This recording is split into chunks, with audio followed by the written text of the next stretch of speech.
Sitting in a chair by the window of my new mansion, I watch the last rays of the setting sun color the sky over the tea woodlands in shades of purple and gold.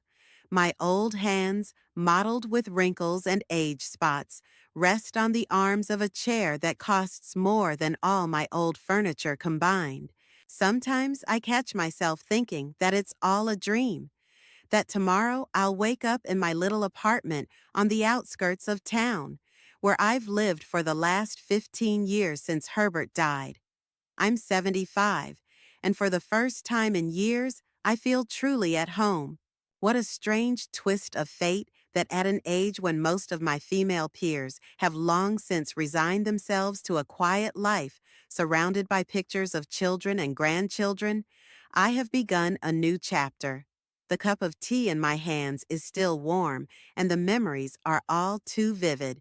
It seems like yesterday, me, a young 20-year-old girl with a mop of red hair and a scattering of freckles on her nose, meeting Herbert at a university party. He was so handsome in his tweed jacket with leather elbow patches, with those intelligent eyes and his shy smile. An economics professor, 10 years older than me, but when he started talking to me about Blake's poetry, I was lost. We were married a year later, a small ceremony, a modest dress I made myself. My parents were gone by then, my father from a heart attack, my mother from cancer the year after. Herbert became my family, my support, my anchor in the world. Lancelot was born 3 years after we were married. The labor was hard. The doctors said I would never have another child. Herbert and I decided that one child was also happiness, and we put everything into it.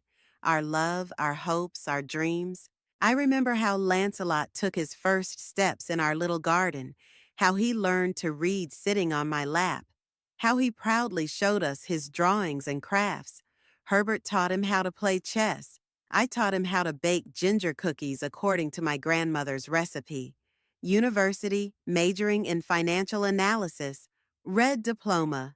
Herbert and I were so proud of him. By then, Herbert had already become dean of the economics department, and I was teaching high school literature. We had a good life, modest but dignified. And then Lancelot met Persephone. I vividly remember the day he brought her to our house. Tall, slim, with impeccable makeup and clothes that weren't exactly mass market. Her father owned a chain of car dealerships, and she made it clear from the first moment that she found our home and lifestyle charmingly simple. Herbert later told me, "She'll break his heart." But he was wrong. It was she who broke our hearts. Their wedding was lavish and expensive. Persephone's father paid for everything from the rent on the old mansion to the champagne, which, as she never tired of repeating, came straight from France. I tried to help with the organization, but quickly realized that my participation was not required. Persephone and her mother had already decided everything. The bride's parents gave the newlyweds a down payment on a house in an upscale neighborhood.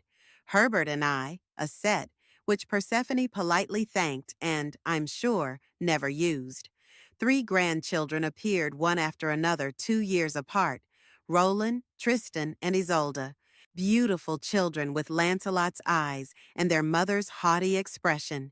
I loved them unconditionally as only grandmothers can. At first, Lancelot and Persephone brought them to our house every Sunday. Herbert taught the boys to play checkers. I read Isolde fairy tales. Persephone was usually away on her own business at this time, calling these visits Grandmother's Day. Gradually, the visits became less frequent. Lancelot referred more and more often to his work, Persephone, to the children's clubs and sections.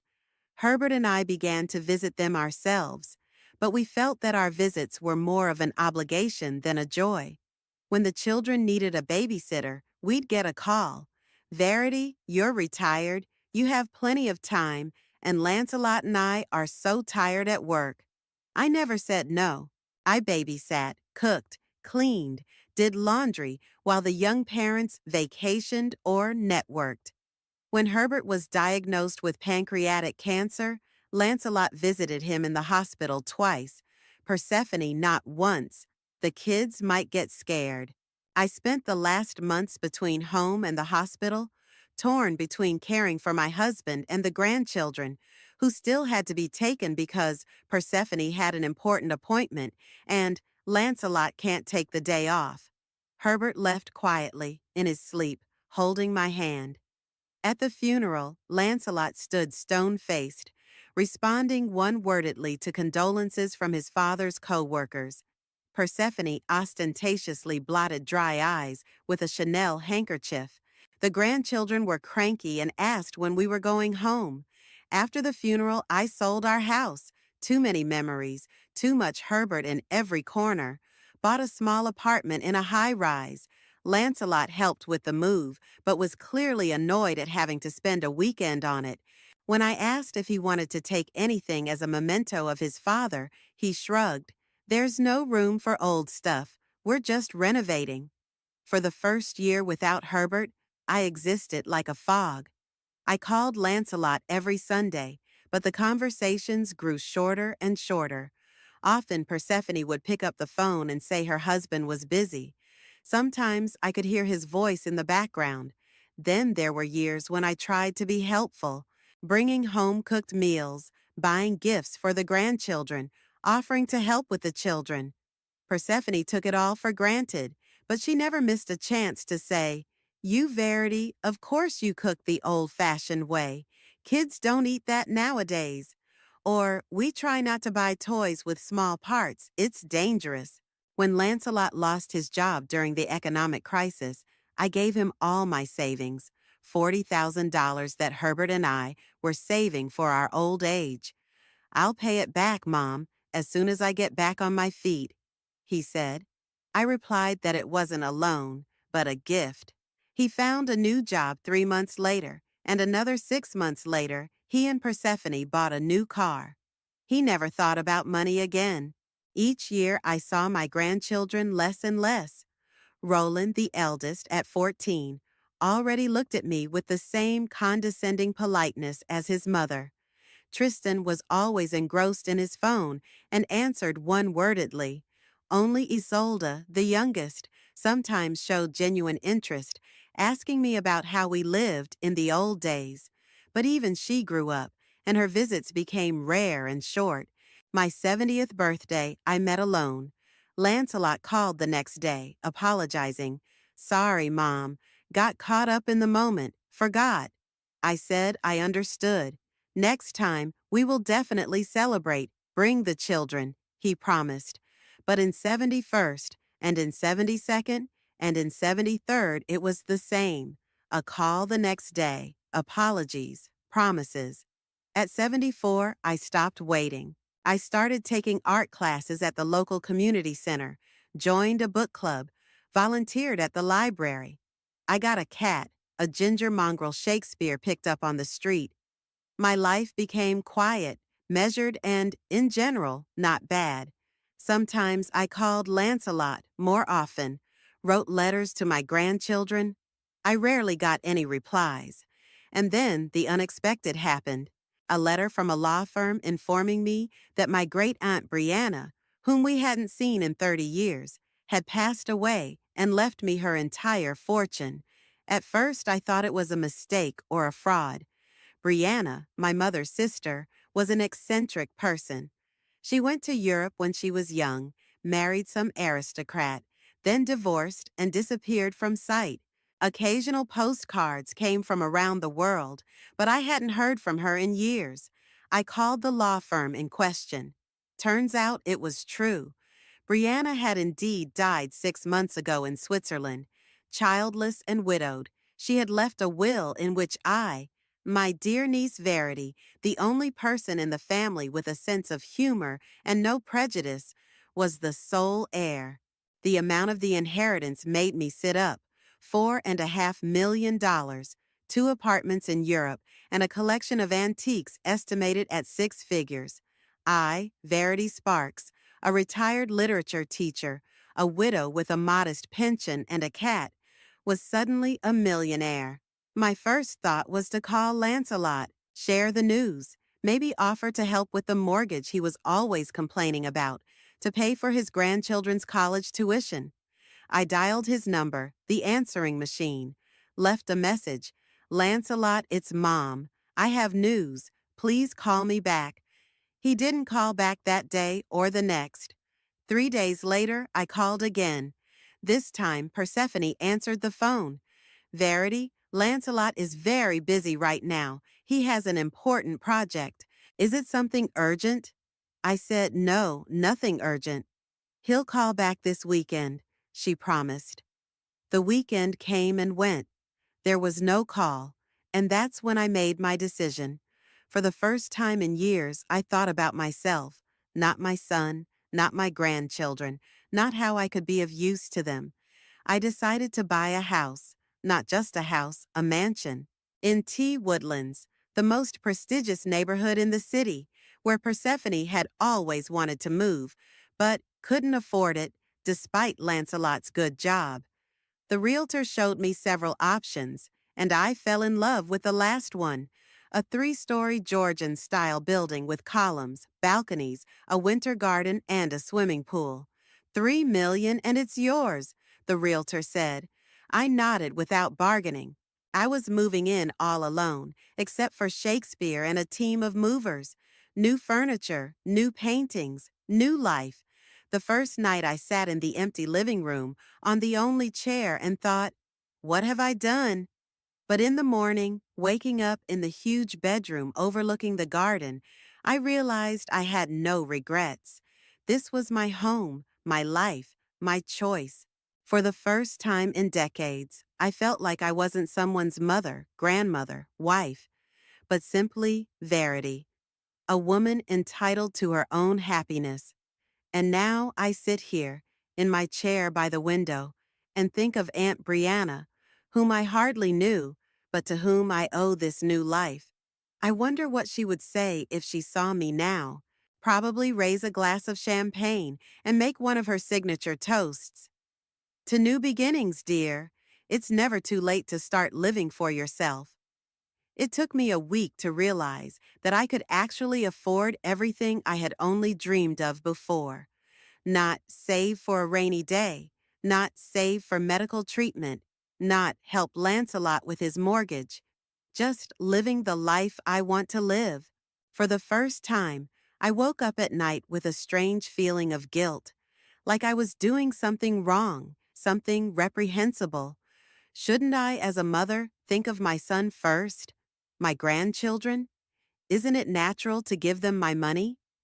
But then I remembered unanswered calls, forgotten birthdays, Persephone's condescending looks when I brought homemade pies not on the latest health food trends. The last Christmas dinner I was invited to 3 years ago, where I felt like an uninvited guest.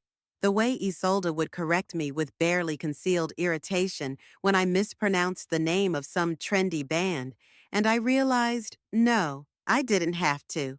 Not after all these years of being remembered only when necessary. I spent almost a month after receiving my inheritance wondering what to do next. The first impulse to call Lancelot, to tell him everything, faded. Instead, I began researching investment options, attending financial literacy seminars for people my age, and consulting with financial advisors. I placed most of my funds in reliable, though not the most lucrative investment portfolios. You won't need it for the rest of your life, I was told by a bank advisor, a man about Lancelot's age, who, unlike my son, patiently explained all the nuances to me and didn't dismiss my outdated views. And then I decided to buy a house, not because I was cramped in my apartment, but simply because I could, because I had lived modestly all my life, saving every dollar, because I damn well deserved it. The process of choosing a house turned out to be fascinating. I spent weeks looking at real estate listings in the T Woodlands. The realtor, a young woman named Paige, showed me relatively modest options at first. Would you be more comfortable with something more compact, Mrs. Sparks? She gently suggested after the second day of viewings. A big house is a lot of maintenance, and at your age, At my age, my dear, I don't want to compromise, I said. Show me the most luxurious houses you have. Her eyes lit up when she realized I was serious. The next day, we toured 3 mansions, one more magnificent than the other. But it was the last one, a 3-story Georgian-style building with columns on the front, that made my heart race. This house was built in 2010 for a famous movie producer, Paige said as we walked through the huge rooms.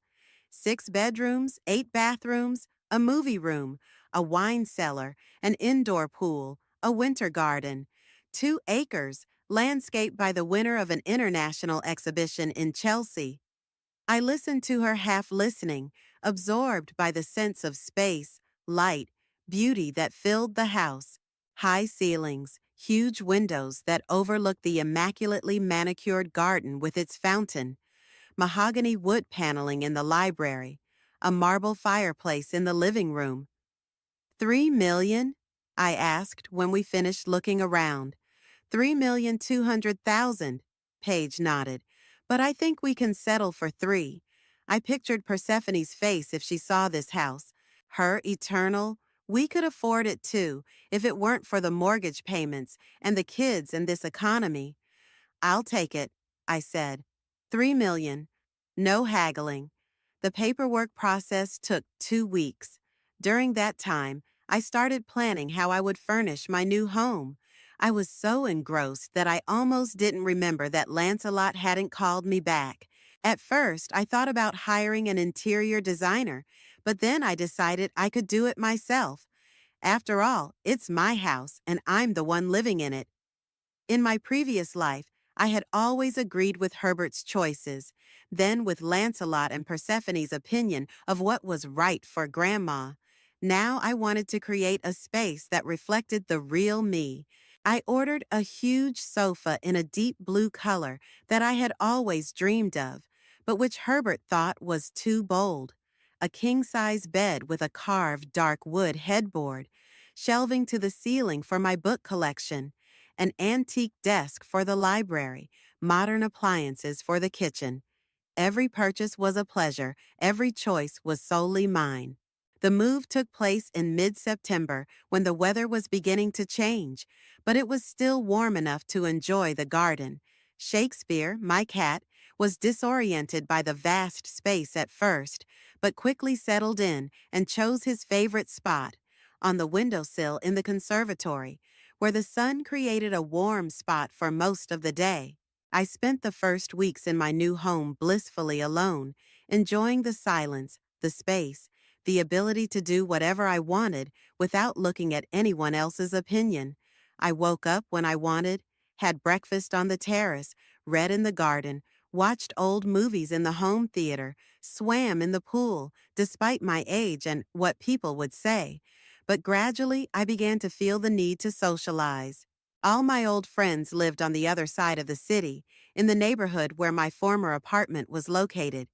Getting from there to the Woodlands was difficult, especially for older people, many of whom no longer drove. I decided to get to know my neighbors. To Woodlands was a neighborhood of wealthy people, businessmen, doctors, lawyers, usually middle-aged with children. To my right lived a family with 3 teenagers and 3 dogs, noisy and friendly, but always in a hurry. On the left, a couple of young doctors who had recently moved to the city, polite but immersed in their work. Across the street, in an elegant Mediterranean chalet-style house, lived Agatha Rochford, a widow of about 65, a former opera singer who, after her career ended, founded a private vocal school. We met when I went out to check the mailbox and saw her struggling with the garden hose, trying to water her roses. "Need some help?" I asked as I approached. "Oh, you're my savior," she smiled. "The damn thing's always twisting.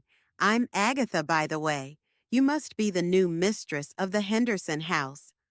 "Verity Sparks," I introduced myself. "Yes, I moved in a month ago." "Oh, that's wonderful," Agatha exclaimed. The Hendersons were terrible snobs, never said hello first. I'm afraid there are a lot of them in this neighborhood. But don't worry, I'll introduce you to some normal people. Would you like to come in for tea? And so our friendship began. Agatha turned out to be an amazing woman, witty, educated, with a wealth of life experience and a complete lack of desire to conform to anyone's expectations. To hell with public opinion, darling, she said, when I confessed that I sometimes felt out of place among the glamorous women of the tea woodlands. At our age, the only thing we have to worry about is getting everything we want out of life. We've already lived too long for other people. Agatha introduced me to her friends, Gloria, a former professor of anthropology, and her partner Inez, a freelance writer, Archie and Philippa, a married couple who owned an art gallery, Norman, a widower and chess enthusiast. All of them were unconventional, interesting, active people. Every Wednesday, we would gather at someone's house to play bridge or discuss books. On Saturdays, we went together to concerts, exhibitions, to the theater. Sometimes we organized themed dinners where everyone brought a dish from a certain cuisine of the world. At their suggestion, I started to learn new hobbies: watercolor painting, pottery, yoga for the elderly. I enrolled in cooking classes where I learned to cook dishes that I had only read about in books before. I bought myself a new closet, getting rid of the granny sweaters and flat-soled shoes that Persephone once called practical for your age. Now I wore bright colors, unusual accessories, and comfortable but stylish shoes. Agatha and I were especially close. Despite the age difference, she was 65, I was 75. We found many common interests. Both loved classical literature, jazz, French movies, long walks, and a good glass of wine at dinner. You know, Verity, she said one day as we sat on my terrace watching the sunset, sometimes I think our generation of women has been deceived. We've been indoctrinated that our worth is determined by how well we serve others, husbands, children, relatives. That self-sacrifice was a virtue, and as a result, many of us came to old age feeling that we had not lived our lives. I thought about my marriage to Herbert, about the years I'd spent raising Lancelot, about how I'd gradually dissolved into the roles of wife, mother, grandmother, no longer just Verity. You're right, I said. But you know what's amazing? Now, at 75, I feel more real than ever. Let's drink to that. Agatha raised her glass. About 2 months after I moved, I decided to create a Facebook account. I used to do without social networks. Why would an elderly single woman need them? But now that I had new friends, new interests, a new life, I wanted to share it. Agatha helped me set up my profile, add a photo, find old acquaintances. I was surprised to find how many people from my past were there: former colleagues, students, distant relatives. Lancelot was also among my friends, although he was almost inactive in my feed. Persephone was much more active. She was constantly posting photos of family trips, her children's school achievements, and her charity events. In all the pictures, they looked like a perfect family, smiling, successful, happy. I hardly commented on their publications, only occasionally giving them likes. Several times I tried to write Lancelot a personal message, but I received short, formal replies. "It's okay, Mom. Very busy. I'll call you this weekend." He never called. In early November, when I was fully settled into my new home, I decided to post some pictures. Not to brag, just to share my joy with the few people who might be interested. I chose the most successful pictures: the facade of the house in the rays of the setting sun, a cozy living room with a fireplace, a winter garden with blooming orchids, a terrace overlooking the garden. In one of the photos, I am myself, in a new blue dress, with a glass of wine, smiling, happy. I haven't been seen like this in years. "Are you sure you want to do this?" Agatha asked when I showed her the pictures I'd prepared. "Your son might be surprised." "Let him be surprised," I replied. I don't have to explain anything. After all, this is my life. Agatha looked at me with respect. You've changed, Verity. When I met you, you seemed so insecure. And now there's no trace of that woman left. I smiled. She's not gone. She just finally got a voice. That evening, I posted the photos with a simple caption. My new life. It's never too late to start over. The response was immediate. My new friends left enthusiastic comments. Former coworkers expressed surprise and joy for me. Several former students wrote to say they always knew I was cool. And then came a message from Persephone. Wow, Verity, what an amazing house. We didn't realize you had moved. Lancelot will be so happy for you. We should definitely come visit. I put the phone away without answering. Aunt Brianna's voice from my childhood memories echoed in my head. Never let others decide how you live your life, Verity, especially those who only remember you when they need something. I woke up to a ringing phone this morning. A name popped up on the screen that I hadn't seen in months. Lancelot. I stared at the phone screen with my son's name on it and couldn't bring myself to answer. 3 years of almost complete silence, and suddenly a call at 8 in the morning. Sure enough, after he saw pictures of my new house. On the fourth ring, I picked up the phone. Good morning, Lancelot, I said in a deliberately calm voice. Mom, he sounded genuinely excited. Why didn't you tell me you'd moved? And to such an amazing house. Persephone and I are in shock. I tried to contact you when I got the inheritance, I replied. You didn't return my calls. There was a short pause. Yes, I'm sorry, Mom, he said, a guilty note in his voice. You know how complicated things are for us. Work, children, lack of time. We think of you often, we just don't always get a chance to call. I wonder how often. Once a year on my birthday, which you forget anyway. I thought, but said out loud, I understand. Everyone has their own worries. Listen, Lancelot's voice became animated. We want to come to you, tonight. The children miss their grandmother so much. Persephone and I miss them too. You don't know how happy we are for you. I hesitated. Part of me wanted to close that door forever, tell him it was my turn to be too busy. But the other part, the part that was still a mother, wanted to see my son, my grandchildren, even Persephone. All right, I said at last. Come by lunchtime, about 2 o'clock. Great, he exclaimed. We'll be there. Write down the address. You can find it on my Facebook profile, I replied dryly. Under the pictures you've obviously already seen. Pause again. Yes, of course. See you later, Mom. After the conversation, I called Agatha. I needed some advice from a friend. Oh dear, she said after listening to me. Be careful. People don't change that quickly. If he's been ignoring you for 3 years, and now suddenly he's all sonly love after seeing your mansion, well, I'd be wary.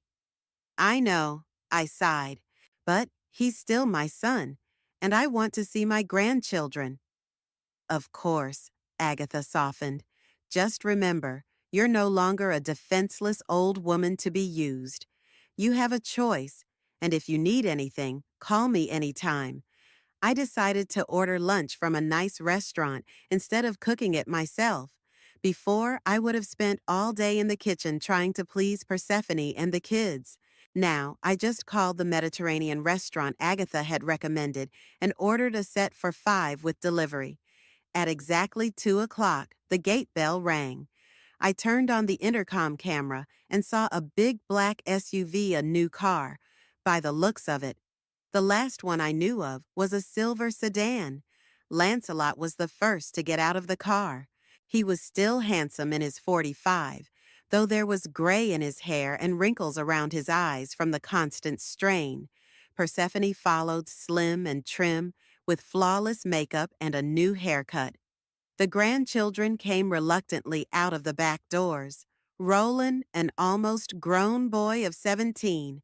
Tristan, a lanky 14-year-old, and Isolde, a 12-year-old girl who looked just like her mother. Mother! Lancelot rushed to me with open arms, as if we'd parted yesterday, not 3 years ago. You look beautiful. Doesn't Grandma look amazing, kids? The grandchildren mumbled something unintelligible, looking anywhere but at me. Verity, you're so good. Persephone threw her arms around me in a wave of expensive perfume. What an amazing house. We couldn't believe it when we saw the pictures. Thank you, I said. Come inside. I ordered lunch. You did? Persephone couldn't hide her surprise. We thought we were going to have your specialty pies. The last time I made them, you said they were too caloric for your diet, I reminded her. We made our way into the house. I watched their reactions with some satisfaction. Persephone's eyes widened at the sight of the marble floor in the hallway, the crystal chandelier, the antique furniture. Oh my God, she exhaled. It's just incredible. You didn't tell me you had such a large inheritance, Mother, Lancelot remarked, looking around. I tried, I repeated. I called 3 times, left messages. You never called back. I've been really busy at work, he answered quickly. We were launching a new project, and I was practically living in the office.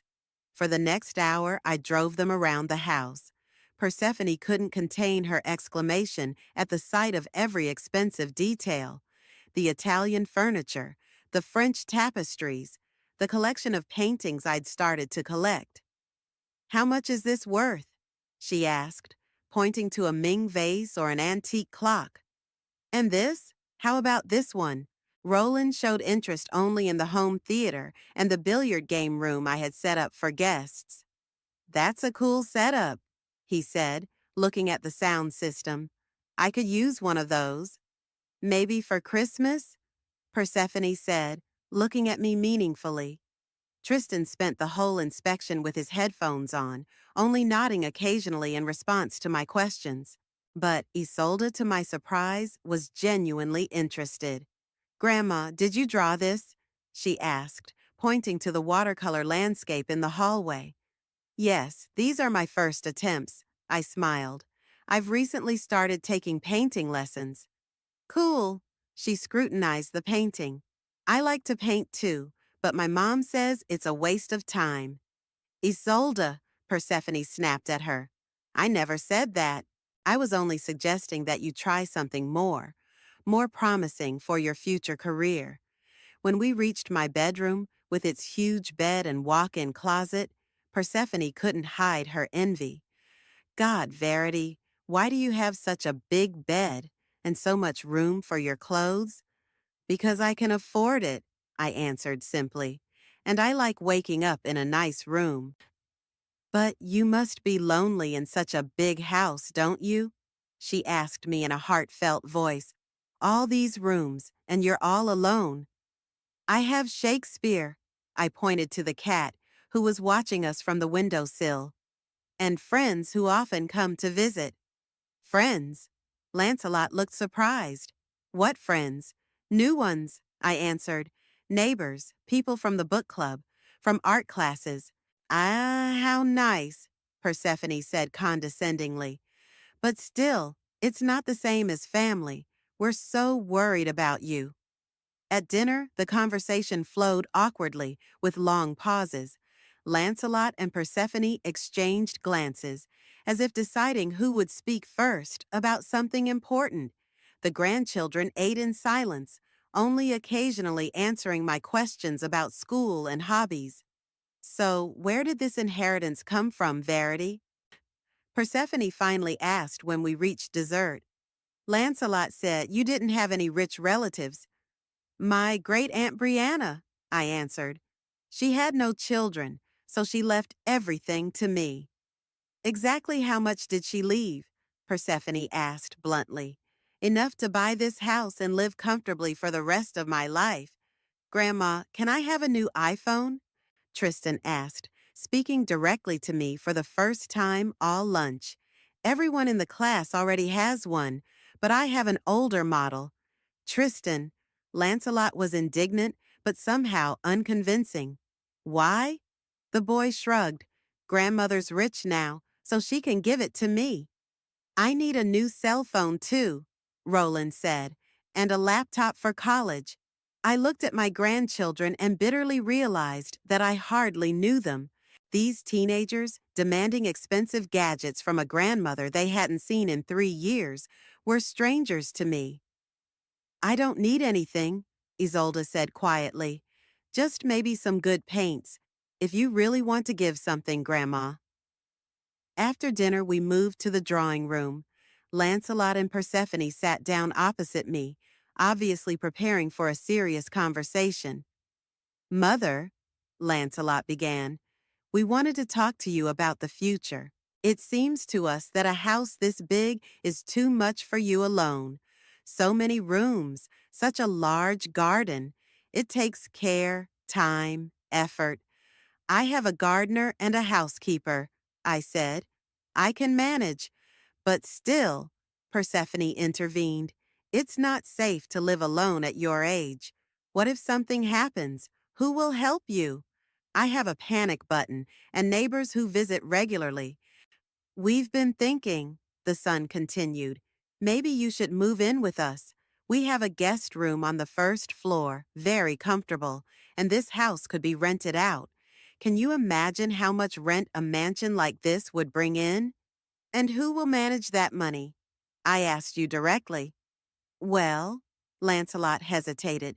You, of course. It's just that we could help you with the paperwork, finding tenants, financial management, Persephone added. It's a fortune, Verity. It needs to be managed properly. You know, Mother, Lancelot stepped forward. We're worried about you. You're not old, and this house, it's too big, too luxurious. You need something simpler, closer to us. Why would a man of your age need a mansion like this? Persephone supported him. It's irrational. I like being irrational, I said calmly. For the first time in my life, I can afford to live the way I want to live, not the way others think is right. We've always remembered you, Lancelot said quietly. It's just that life is so crazy. Work, kids, loans. Speaking of loans, Persephone intervened.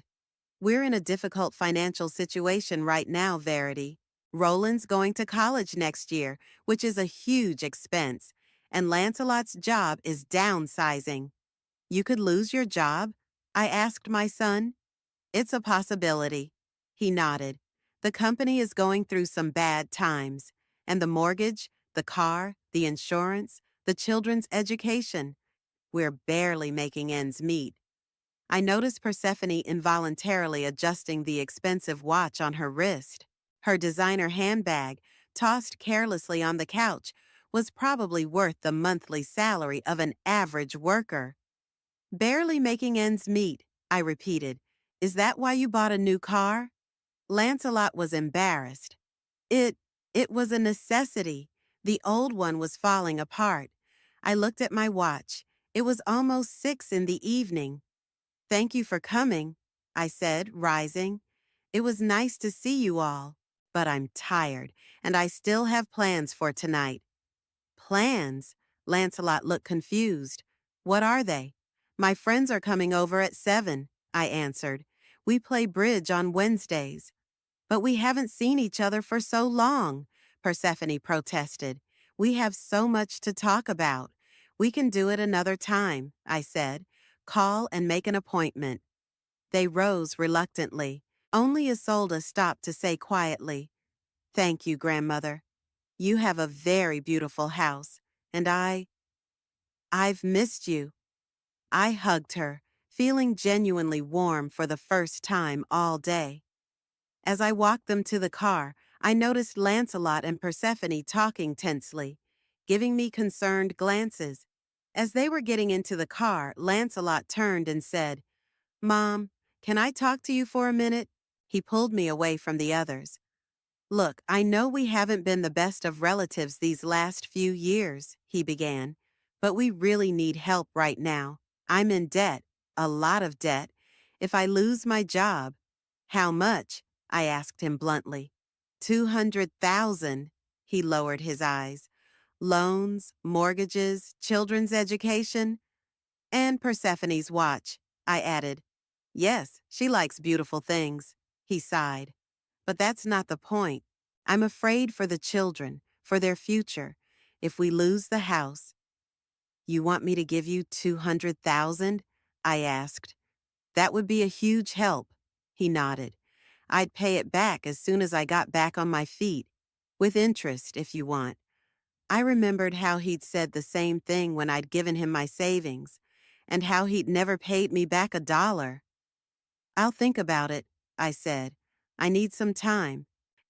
Of course, Mom. He hugged me in relief. I knew you'd understand. You always have. I watched their car pull out of the gate and felt strangely empty. For the first time in years, I saw my son, my daughter-in-law, my grandchildren, and realized that they were still the same as they had always been. Only now they had a new interest in me. Financial. When I got back to the house, the first thing I did was call Agatha. Are they here yet? She asked instead of greeting me. They'd already left, I answered. You were right. It was all about the money. I told her briefly about the visit, about the transparent hints of financial help, about the offer to move in and rent my house to them, about Lancelot's direct request for 200,000. Oh, Verity, Agatha sighed. How predictable. What did you say? I said I'd think about it. And what did you really think? I paused, staring out the window at the garden, lit by the evening sun. Part of me wants to help. He is my son after all. But the other part, tired of being an ATM machine that only comes to mind when the money runs out. You've helped him before, Agatha said. And, was he grateful? Did he change his attitude toward you? No, I admitted. More like he took my help for granted. Exactly, she said with a firmness in her voice. Verity, I know you love your son, but sometimes true love means letting people face the consequences of their decisions. If you bail him out again, what will change? He'll continue to live beyond his means. Persephone will continue to buy designer clothes, and they'll come to you for money again in a year. I knew she was right, but knowing it with my mind, I still felt guilty in my heart. Shouldn't a mother always help her child? Isn't it selfish of me to live in luxury while my son is in debt? Maybe I should, I started. No, Agatha interrupted. You don't owe him anything. You've already given him 40 years of your life. You've been a good mother, good enough. Now it's your turn to live for yourself. After talking to her, I felt a little more confident, but I still couldn't shake the doubts. I decided to give myself until tomorrow to think it over. But an hour later, as I was getting ready for my friends to come over for a game of bridge, the doorbell rang. Lancelot and Persephone stood on the doorstep. Mom, he began from the doorway, I'm sorry we're here unannounced, but we need to have a serious talk. I stepped back silently, letting them into the house. And the children? I asked, not seeing the grandchildren. We left them with my mother, Persephone replied. This conversation is not for children's ears. Well, I thought, at least it's honest. My friends will be here in half an hour, I warned. We don't have much time. Cancel it, Persephone said, taking off her coat. This is more important than some card games. I felt a wave of indignation rise inside me. How easily this woman decides what's important to me and what isn't.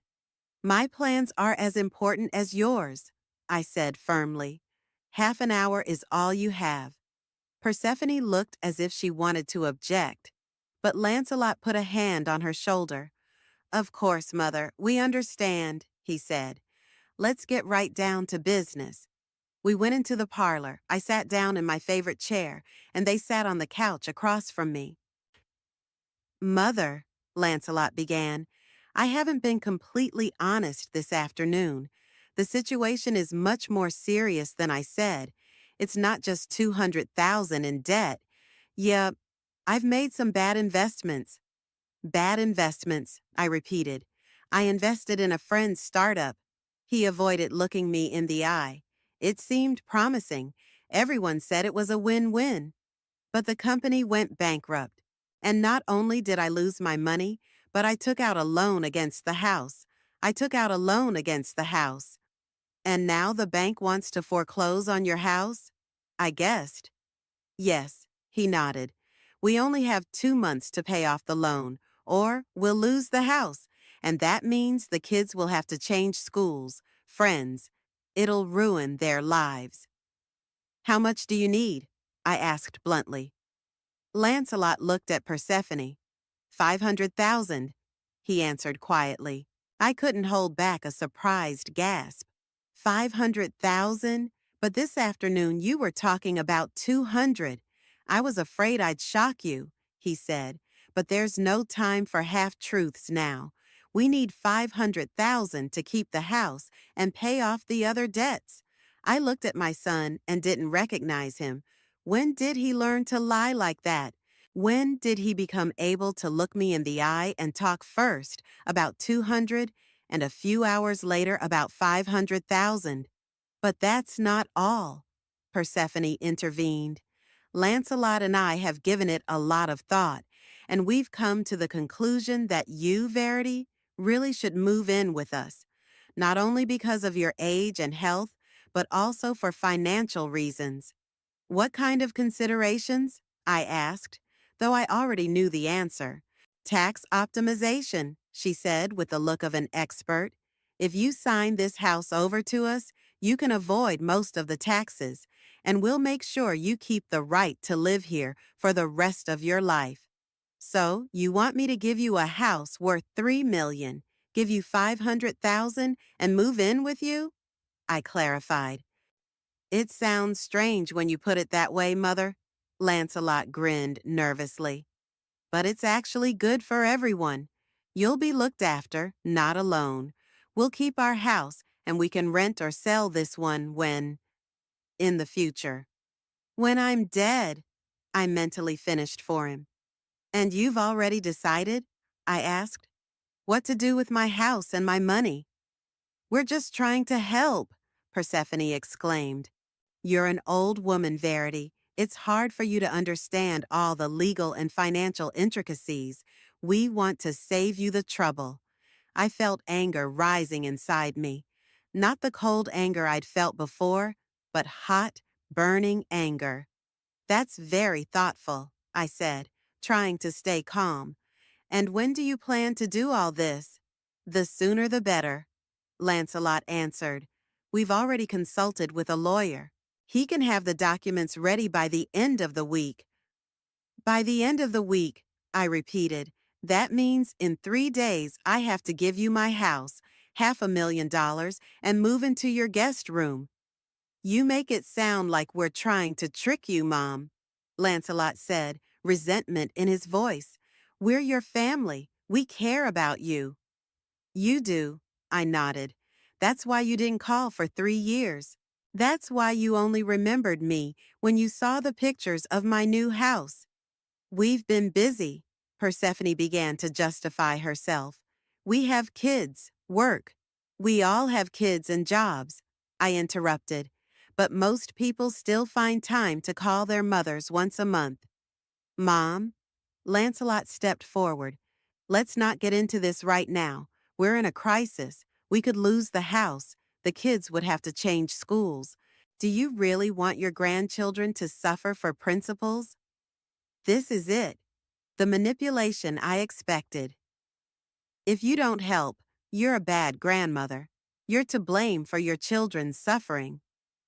I'll think about it, I said, deciding not to reveal my true feelings just yet. I need time. There is no time, Mother, Lancelot insisted. The bank gave us until the end of the month. If we don't make the payment, they'll start foreclosure proceedings. And you only found out about this today? I asked. Or did you know before, but you only decided to come to me after you saw my new house? They looked at each other. Persephone bit her lip. Lancelot looked embarrassed. We've known about the problems for a long time, he admitted at last. But we didn't want to bother you. We tried to handle it ourselves. And then we saw the pictures and decided I was the perfect solution to your problems. I finished. Not so cynical, Mom, Lancelot exclaimed. Yes, we saw your house and realized you had an opportunity to help. What's wrong with that? Shouldn't a family support each other in times of need? Family, I repeated thoughtfully. You know what's interesting? When your father died, I was alone. I had a hard time emotionally, financially. But you were slow to support me. You were busy. When I turned 70, you forgot to call. And at 71, too. And at 72 and 73. But now that you need money, you suddenly remembered you have a mother. It's not fair, he protested. We've always loved you. It's just that we have our own lives, our own problems. And I have my own, I finished. And my own property, which I will dispose of as I see fit. So you refuse to help? Persephone's voice sounded steely. I didn't say that, I said calmly. I said I needed time to think. But, she began. Persephone, Lancelot squeezed her hand. Mother is right. This is a big decision. She needs time. He turned to me with a smile that seemed almost genuine. Of course, Mother. Take all the time you need. Just not too long, okay? We really don't have much time. That's when the doorbell rang. My friends were coming over for a game of bridge. We should go, I said, getting up. I'll let you know my decision. But you haven't said you're thinking about moving, Persephone reminded me. I'll think about that too, I replied, heading for the door. As I walked them out, I noticed that they were whispering again, giving me concerned glances. As they were getting into the car, Lancelot turned to me. Mom, I know this is hard, but you realize that family comes first, don't you? Think of your grandchildren. It's not their fault. With these words, they left, and I returned to the house, where Agatha, Norman, and the couple Philip and Archie were waiting for me. My true friends, people who valued me, not my money. What's wrong? Agatha asked, seeing my face. Is it your son again? Yes, I sighed. They came to ask for money, $500,000 now. How much? She exclaimed. And you? I said I'd think about it. I sank tiredly into the chair. But there's nothing to think about.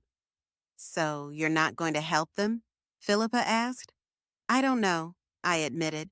Part of me wants to send them away, but the other part, he's my son, and it's not the grandchildren's fault. Blame is one thing, said Norman, a retired philosophy professor. Saving us from the consequences of our own stupidity is quite another. Sometimes the best thing we can do for our children is to let them reap what they sow. Norman's right, Archie seconded. If you bail them out now, what will they learn? That you can spend money endlessly on stupid things and then come to Mom and she'll fix it. And they want me to sign the house over to them and move in with them, I added. What? Agatha almost choked on her tea. Are they serious? Absolutely, I nodded. For tax optimization. My God. Philippa shook her head. What a cheeky thing to say. Verity, Agatha took my hand. You do realize that if you agree, they'll sell this house as soon as the ink on the deed dries, right? And they'll control your every move, every dollar. You'll be a prisoner in their house. I knew she was right. And yet, but how could I say no to my own son? I asked. What if they do lose the house? Where will the kids go? They'll find another place to live, Archie shrugged. Maybe not as luxurious as it is now, but they'll have a roof over their heads. And maybe it will teach them to appreciate what they have, Philippa added. We played bridge, but I was distracted and kept losing. My thoughts went back to my conversation with Lancelot, to his request, to how easily he and Persephone planned to dispose of my life and my possessions. When my friends dispersed, I called Agatha. Despite the late hour, she picked up the phone right away. "Can't sleep?" she asked. "I can't stop thinking about their offer," I confessed. Or rather, the demand. "What have you decided?" I know I should say no, but how can I be sure it's the right thing to do? That I'm not being selfish? Agatha was silent for a moment. "Verity," she said at last, "I want you to imagine the situation from the outside. If a friend of yours told you that her son, who hadn't visited her in years, suddenly showed up on her doorstep demanding all the money in the house, what would you advise her?" I thought about it. I would tell her. I'd tell her it was manipulative, that if she agreed, she would lose not only the money and the house, but her self-respect, that her son would never learn to take responsibility for his actions if his mother always saved him. Exactly, Agatha agreed. Now think about it. Doesn't that apply to you just as much? It does, I admitted, but I still feel awful, like I'm betraying my child. No, Verity. He's the one who betrayed you when he decided he could disappear from your life for years and then come back when he needed money. He's the one who turned your relationship into a transaction, and he's the one who should feel terrible, not you. I was silent, mulling over her words. "You know," Agatha continued, "my mother sacrificed her whole life for my brother, gave him the last of her money, tolerated his rudeness, excused his misbehavior, and in the end, he drank himself to death, squandered everything she gave him, and when she got sick, he didn't even come to the hospital. Because he was used to getting, not giving. Your Lancelot's going the same way." "What am I supposed to do?" I asked. "What your heart tells you to do," Agatha said. "But remember, sometimes love means saying no." After the conversation, I sat in silence for a long time, staring at the starry sky outside the window. Images from the past flashed through my mind. Little Lancelot going to school for the first time, his graduation, his wedding, the birth of his grandchildren, and more recent memories, forgotten birthdays, condescending looks, unanswered phone calls, years of loneliness. I thought of Lancelot's words. Families should support each other in times of need. Yes, they should, but support is a two-way road. Ours had long since become a one-way road. By morning, I had made a decision. Maybe not the easiest, but the only right one. And for the first time in years, I felt that I was doing the right thing not only for them, but for myself as well. The next morning, I called Lancelot and invited the whole family over for dinner. "I'll have an answer to your proposal," I said. He sounded enthusiastic, confident that I would agree to help. I didn't dissuade him. All day I had been preparing for this conversation, mentally rehearsing what I wanted to say. For the first time in many years of motherhood, I was going to put my own interests ahead of my son's. It was scary and liberating at the same time.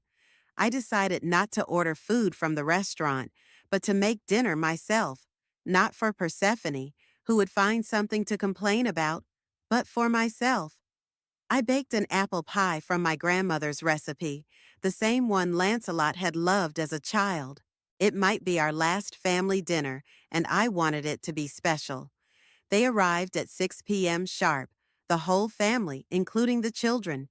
Roland and Tristan looked bored. Isolde looked wary, as if she sensed something was wrong. Lancelot was lively, Persephone tense. "Mother, have you been cooking?" Lancelot wondered, smelling the pie. "I shouldn't have bothered." "It's no trouble at all," I said. "Come in, everything is ready." We didn't talk much at dinner. The children answered my questions about school with one word, and Persephone kept glancing at her watch as if she had more important things to do. Lancelot tried to keep the conversation light, but I could see he was nervous.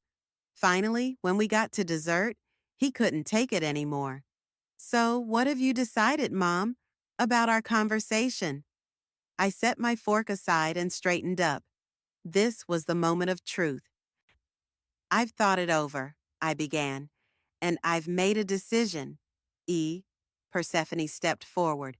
I won't give you the money, I said calmly. Not 500,000, not 200, not a dollar. I'm not signing over the house to you or moving into your guest room. There was a deafening silence in the dining room. Lancelot looked at me as if I were speaking a foreign language. Persephone turned pale, then red with anger.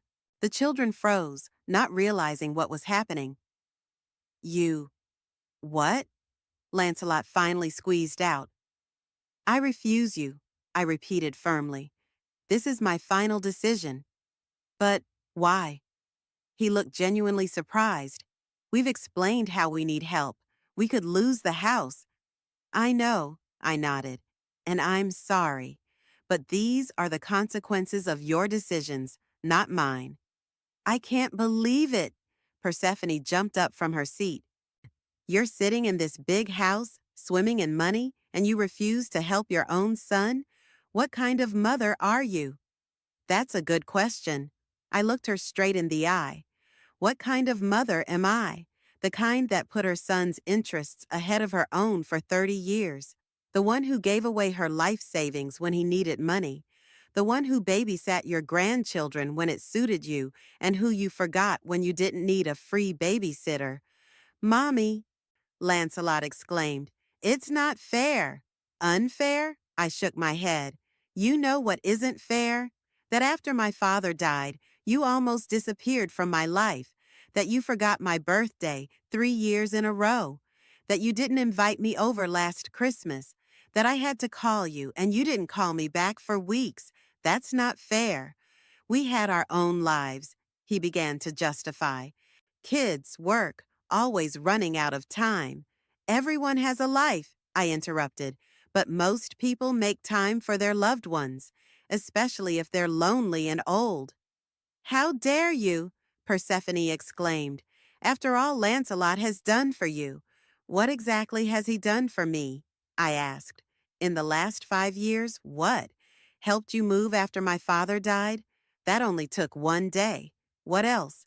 She opened her mouth but couldn't find anything to say. Exactly, I nodded. Nothing. I did a lot for you, though. Babysitting when you needed a break. Cooked, did laundry, cleaned. Gave you my savings, which Lancelot never returned, even though he promised. And you never once thanked me. Not once did you ask me how I lived, if I was lonely, if I needed help. You're not being fair, Mother, Lancelot said, resentment in his voice. We've always loved you. Loved you? I grinned bitterly. Love is not words, but actions, and your actions say otherwise. So you're just leaving us in the lurch. Persephone crossed her arms over her chest. Are you willing to see your grandchildren homeless just to get back at us? No one will be homeless, I said calmly. At the very least, you'll sell your huge house and buy something smaller, or rent an apartment, or move in with your parents, Persephone. You have options. But it would be terrible for the children, she exclaimed. They'd have to change schools, friends. Yes, it won't be easy, I agreed. But you created this situation when you took out loans and made bad investments. Now you have to deal with it, not wait for me to fix it. Mom, Lancelot lowered his voice. I understand you're resentful of us, and perhaps you have reason to be. But would you let your resentment get in the way of helping your son, your grandchildren? It's not about resentment. I shook my head. It's about realization. I finally realized that to you, I'm not a person with feelings and needs. I'm an ATM machine that has to dispense money on demand, or a free babysitter that you can call when it's convenient and forget about when you don't need it. I don't want to be either of those things anymore. Silence reigned. Lancelot looked at me with disbelief. Persephone with ill-concealed rage. The children looked from their parents to me. unsure of what was going on. What about family values? Lancelot finally asked. Shouldn't a family support each other? Yes, I agreed. But family is a two-way road. Ours has been one way for a long time. So you're saying that if we called more often, came more often, you'd give us money? Persephone squinted her eyes. Is this some kind of attention extortion? No, dear, I looked at her regretfully. It's a statement of fact. You only think of me when you need something. And I don't want to be a utility function anymore. I want to be a person who is appreciated for what he is, not for what he can give. And now what? Lancelot asked. What do we do? The same thing most people do when they're in financial trouble, I replied. Look for a solution. Work more. Spend less. Sell what we can't afford. Live within your means, not in debt. You know I'm having trouble getting a job, he reminded me. I know, and I sympathize, but it's not my responsibility to solve your problems. I always knew you were a selfish woman, Verity, Persephone sneered. But I didn't think you were that selfish. I gave her a long look. Selfish, I said thoughtfully. It's an interesting word. When a woman sacrifices her whole life for others, it's considered normal. But once she thinks about herself, she's selfish. You know, Persephone, at 75, I finally realized that sometimes being selfish is just an act of self-preservation. If you don't help us, Lancelot said suddenly, we won't come again, and we won't bring the children. You'll never see your grandchildren. I felt my heart clench. This was the last weapon, the most painful blow, the threat to deprive me of my grandchildren, Isolde, who was just beginning to reach out to me. The boys, who, alienated though they were still part of my family, my blood. That's your right, I said quietly. But think about what you're teaching your children by doing this. That a grandmother is only valuable as long as she gives money? That love can be bought and sold? Don't be so dramatic, Mother, Lancelot grimaced. I'm just saying we won't have time for visits if we lose the house. We'll be too busy trying to survive. I understand, I nodded, and I'm sorry about that. I really am. But my decision won't change. Even if it means losing your family? He looked at me questioningly. I already lost you a long time ago, I replied. The moment you decided I wasn't worth your time. Today, I'm just admitting that fact out loud. Persephone stood up abruptly. We're leaving, she announced. I'm not going to sit here and listen to these insults. Children, pack up. But we haven't finished the pie yet, Isolde objected. No pie. Persephone cut her off. We're leaving, now. Lancelot stood up too, looking both angry and confused. You're making a mistake, Mother, he said. A huge mistake that you'll regret. Maybe, I agreed. But it's my mistake, and I'm willing to live with it. They started packing, talking defiantly loudly, as if I wasn't in the room. Persephone was giving instructions to the children. Lancelot was checking his phone, pretending not to care. I watched in silence, feeling strangely calm. It was as if the heavy weight I'd been carrying for years had suddenly fallen from my shoulders. Yes, it was painful. Yes, I might have lost touch with my grandchildren, but for the first time in a long time, I felt like I was doing the right thing. Not for them, but for me. When they were already in the hallway, Isolde suddenly turned and came running toward me. Grandmother, she said quietly, I don't want to go away like this. May I write to you? I hugged her, feeling tears come to my eyes. Of course, baby. I shall always be glad of your letters. Isolde, Persephone shouted at her. Come here at once. The girl pulled away regretfully and ran to her mother. I saw Persephone grab her arm and whisper something angrily in her ear. Isolde lowered her head, but before she went out the door, she turned around and waved at me. We'll talk again, Mother, Lancelot said, standing on the threshold. When you've cooled down and come to your senses, I will not change my mind, I said firmly, but I'll always be glad to see you if you come not for money, but just to visit your mother and grandmother. As if we have time for meaningless visits, Persephone snorted, especially now that we have to deal with the problems you refuse to help solve. With that, they left, slamming the door loudly. I stood in the hallway, listening to their car's engine start, to the crunch of gravel under its wheels, to the sound of the car driving away. The silence after they left was deafening. I slowly made my way back to the dining room, where an unfinished dinner, untouched apple pie, and scattered napkins remained on the table, evidence of the family drama that had just played out under my roof. I began mechanically clearing the table, stacking plates, throwing away leftovers. My hands were shaking slightly, but overall I felt surprisingly calm. It was as if an inner voice was telling me, "You did the right thing." When I finished cleaning up, I poured myself a glass of wine and went out onto the terrace.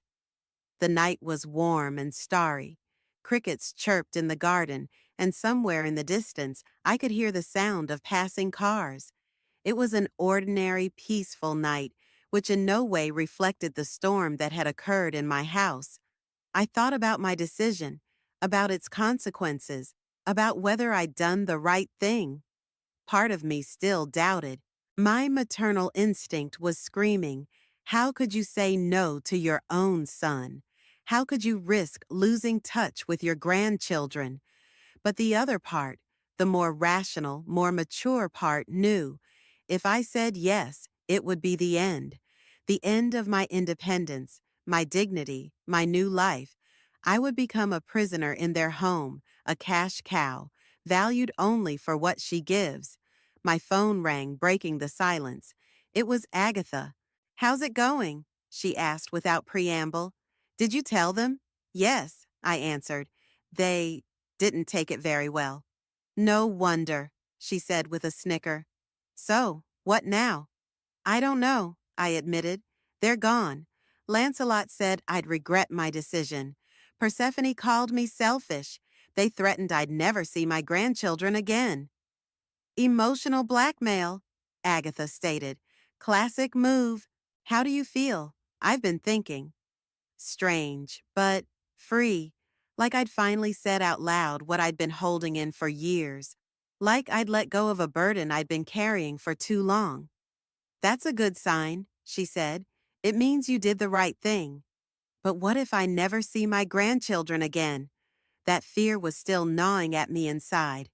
"They'll grow up," Agatha said. "They'll decide for themselves if they want to be with their grandmother.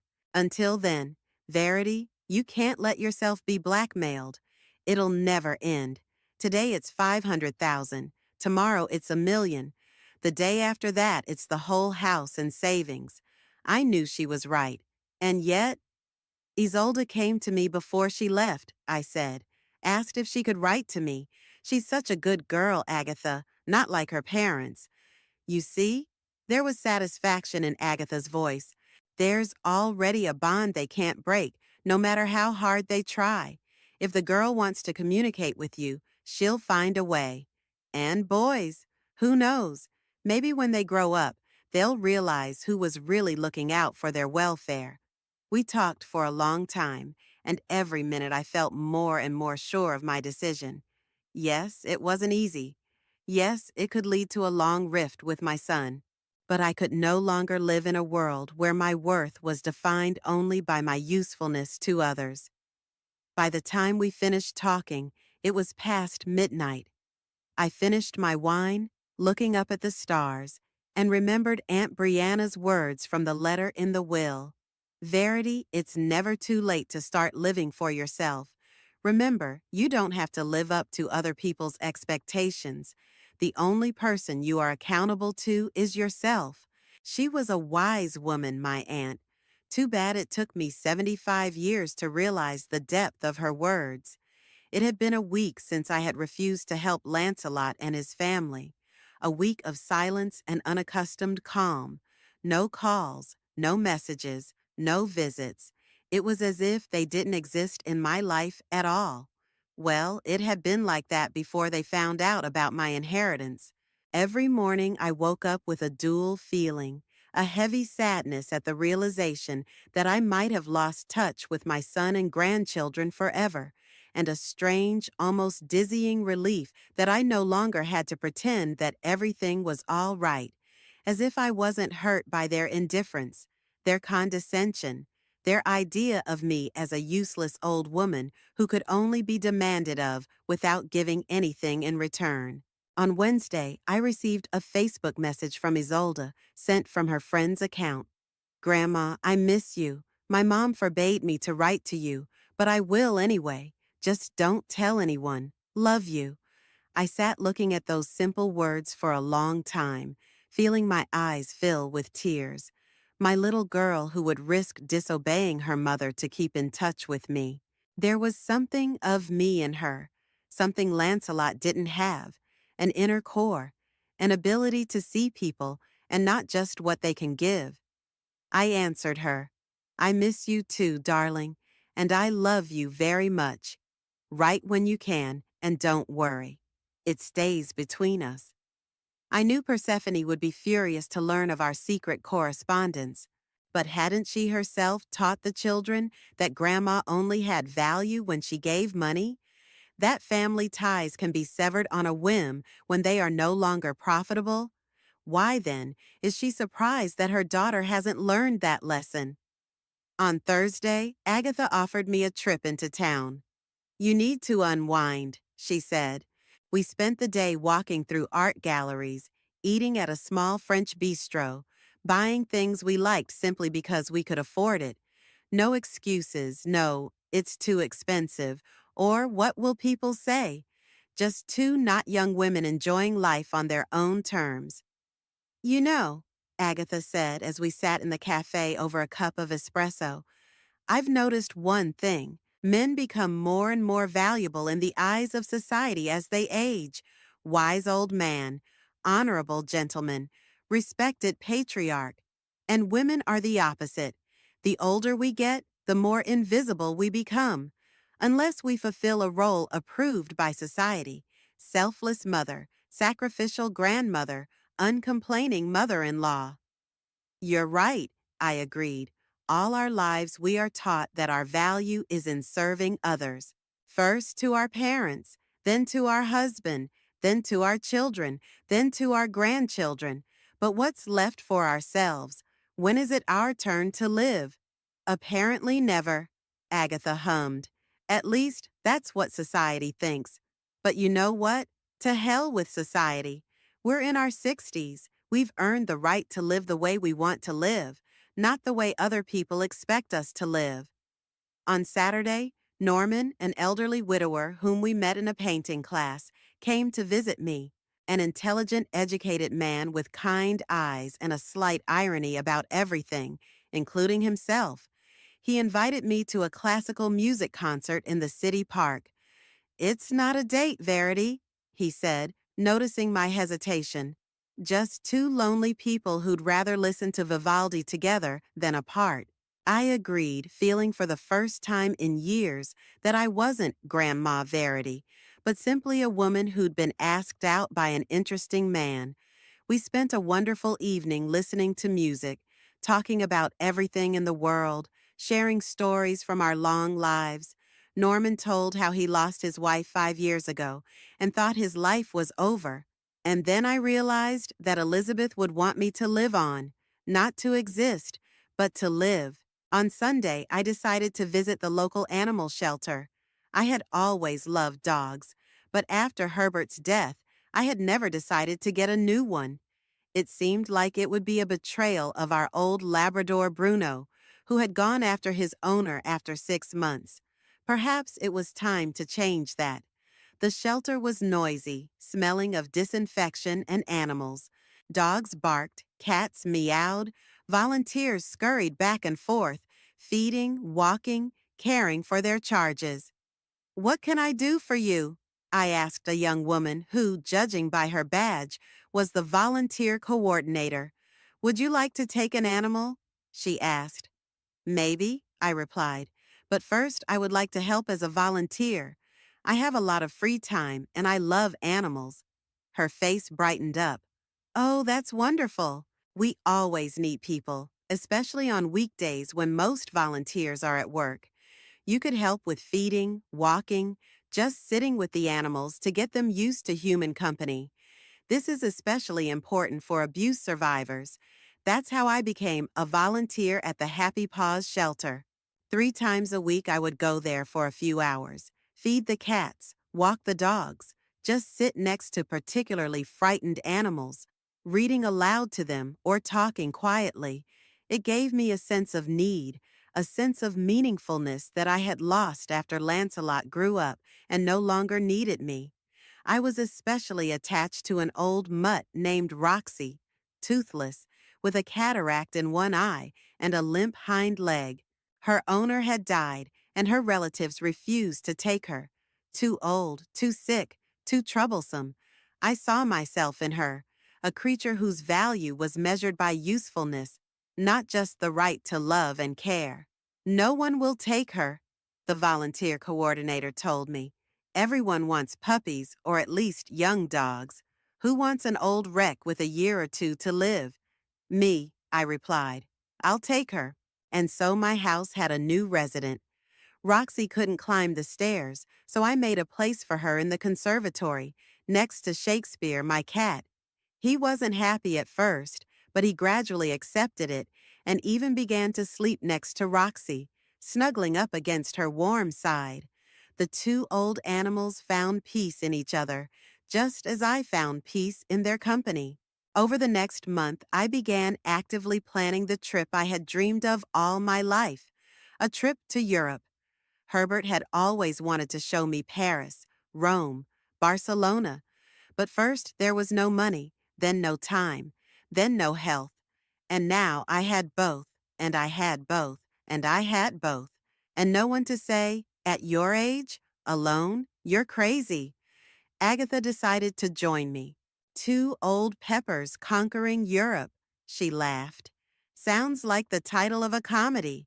We booked plane tickets, hotels in 3 cities, made a list of museums and restaurants we wanted to visit. No group tours for seniors, no restrictions, just what interested us. Planning the trip took over me so much that I almost didn't think about Lancelot and his family. Almost, but not quite. Sometimes, usually at night, I felt homesick. I remembered Lancelot the boy, inquisitive, gentle, attached to his mother. Where had that child gone? When did he turn into a calculating man for whom I had become a source of financial support? At such moments, I took out my photo album and leafed through old pictures. Here was Herbert holding his newborn son. Here was Lancelot taking his first steps. Here was his first school day, graduation, wedding. He's smiling in all the pictures, and I try to find in those smiles a hint of what he will become years from now. Was there some sign I missed? A moment when things could have gone differently? Sometimes I'm racked with guilt. Maybe I wasn't a good enough mom. Maybe I expected too much from him, or, on the contrary, too little, too forgiving, too manipulative. But then I thought of other mothers, other sons. Gloria and her son Patrick, who called her every day, even though he lived in another city. Philippa and her daughters, who never missed a birthday, took care of her during her illness, considered her opinion. No, it wasn't about me. At least, it wasn't just me. A month after our last meeting, Lancelot called. I was just packing my suitcase for a trip to Europe that was to start in 3 days. Mom? His voice sounded unusually quiet. We need to talk. I'm listening, I replied as I continued packing. Not on the phone. Can I come? Alone, without Persephone and the kids? I hesitated.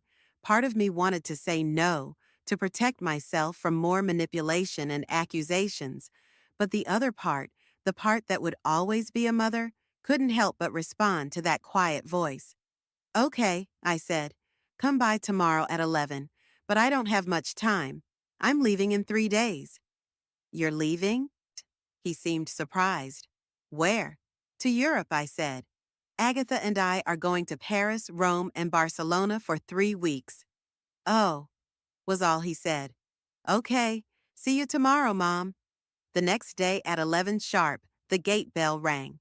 Lancelot arrived in a cab, not his SUV. The first sign that something had changed.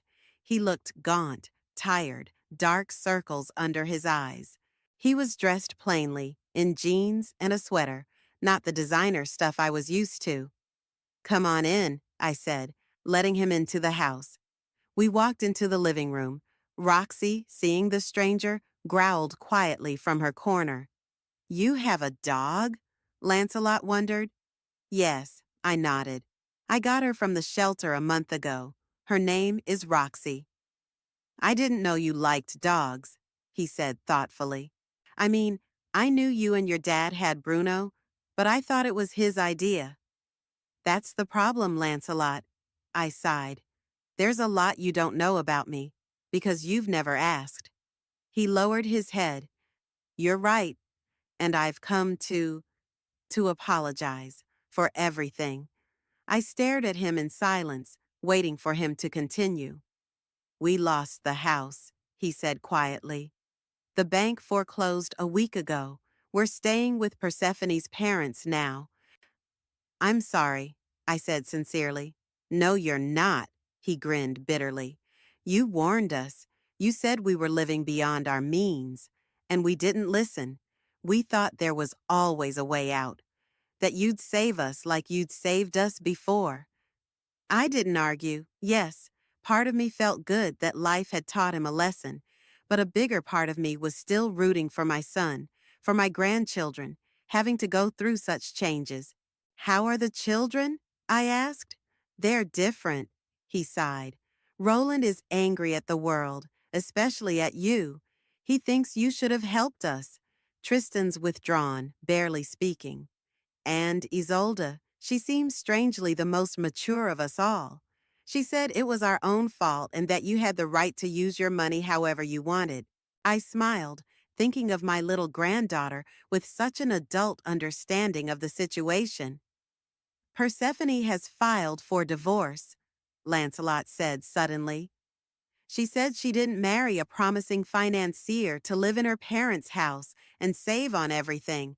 I wasn't surprised. Persephone had always valued status and material possessions over relationships. So what are you going to do? I asked. I don't know, he shrugged. Look for a job, any job. Rent a modest apartment. Start all over again. Without Persephone, though, and probably without the kids. She wants full custody. You're going to fight for them? For Isolde, yes. He nodded. She needs me. The boys. They're almost grown up and, frankly, more like their mother than they are like me. We were silent for a moment. I looked at my son and saw in him the features of the boy I once knew. Vulnerable, insecure, seeking approval. I didn't come to ask for money, Mom, he said suddenly. I realized you were right, right about everything. We'd been using you, taking you for granted, only remembering you when we needed something. And when you finally said no, we blamed you instead of ourselves. It was wrong, and I apologize. I felt a lump come up in my throat.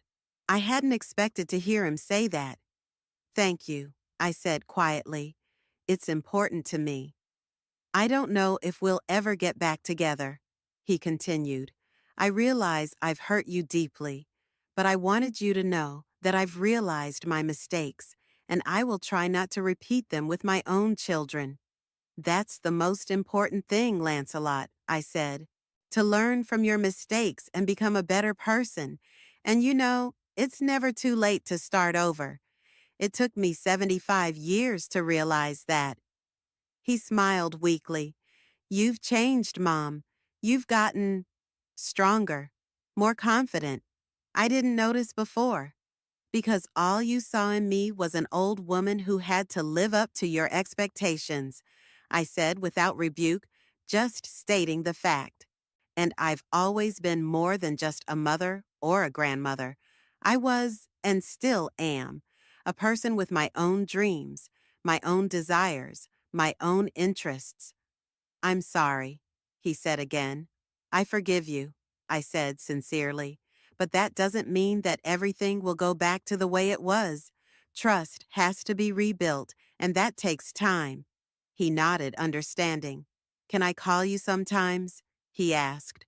Just to see how you're doing. Not to ask for anything. Of course, I smiled. And when I get back from my trip, you can bring Isolde to visit, if you want to. She'd love that, he said, standing up. She misses you. We said goodbye with restraint, but without the same bitterness. I didn't know if Lancelot would keep his promises, if he would really change, or if this was just a moment of weakness after which he would return to his old attitude. But it didn't matter so much anymore. I realized the main thing: my worth does not depend on his recognition. I am worthy of love and respect simply because of who I am, not because I am useful to anyone. 3 days later, Agatha and I boarded a plane bound for Paris. Roxy and Shakespeare were left in the care of Norman, who promised to visit them twice a day and call me with reports. Looking out the porthole at the distant city, I thought about the path I had traveled over the past few months. From a lonely old woman whose existence was defined only by her family's attitude toward her, to a woman who had finally learned to value herself and live life to the fullest on her own terms. There were still many roads ahead, many discoveries, many joys. Maybe my relationship with my son would work out, maybe not. Maybe my grandchildren will grow up and realize the value of a grandmother who doesn't just give gifts, but sets an example of self-respect and inner strength. But no matter what happened next, I knew one thing. At 75, my life was not over. It was just beginning. And it was my choice, my decision, my well-deserved reward for many years of living for others. Now it was my time. And I was going to live it honorably, brightly, and without regrets. Did you enjoy my story? What a journey it has been. I truly wonder, what would you have done if you were in my shoes? Would you have chosen silence to keep the peace, or would you have done what I did to reclaim your dignity? Let's meet in the comments below. I'm so curious to hear your thoughts. I'm reading every single one. Which city are you listening from tonight?